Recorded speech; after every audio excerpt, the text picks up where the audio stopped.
Are you stressed, constantly busy and prioritising others' health over your own? Hi, I'm Andy Green. I'm a chiropractor and I'm the author of One Body, One Life, Don't Screw It Up. So why did I write One Body, One Life? I've been in practice now for over 19 years and I'm passionate about public health.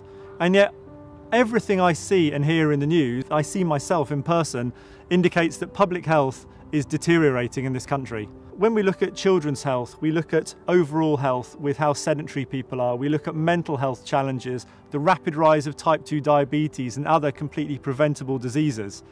It seems to me essential that we try and educate as many people about the sustainable changes that can make a massive difference to your ongoing health and to your life. Every year they weigh and measure every child in primary school. And this year, of all the year 6 leaving in the year 2018, just over 4.5% were put in the super obese category. So let alone the obese category, the overweight category, these are children in the super obese category. And whilst of course there are going to be some very small number of children who struggle with either hormonal problems or other severe health challenges, that's just not right. There's too many children now eating the wrong kind of food and also not being active enough. They're too sedentary. Secondly, mental health challenges. Huge survey done by the Mental Health Foundation released in the year 2018 indicated that up to 80% of people in their 20s suggested that they were overwhelmed by stress at some point in the last year, and up to 30% of those people had actually had some suicidal thoughts within that time, which I find a terrifying stat. Also, another study that came out in the year 2017 was done by Public Health England.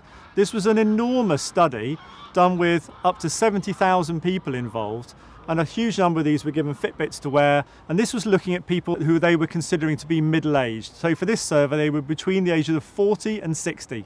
They were looking at mobility and how sedentary or mobile these people were. They found that just over 40% of these people surveyed, those tens of thousands of people, failed to do at least one 10-minute brisk walk in a month. Most people know what is good or bad for their health, but many people struggle to adopt what we know is good and bad for our health into our everyday lifestyle.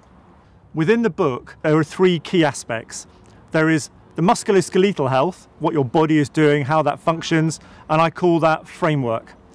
Second to that, you've got fuel. This constitutes not only what you eat in terms of our diet and our nutrition, but also everything that surrounds us, including pollution, topical things onto our skin, and how that may or may not have an effect on us.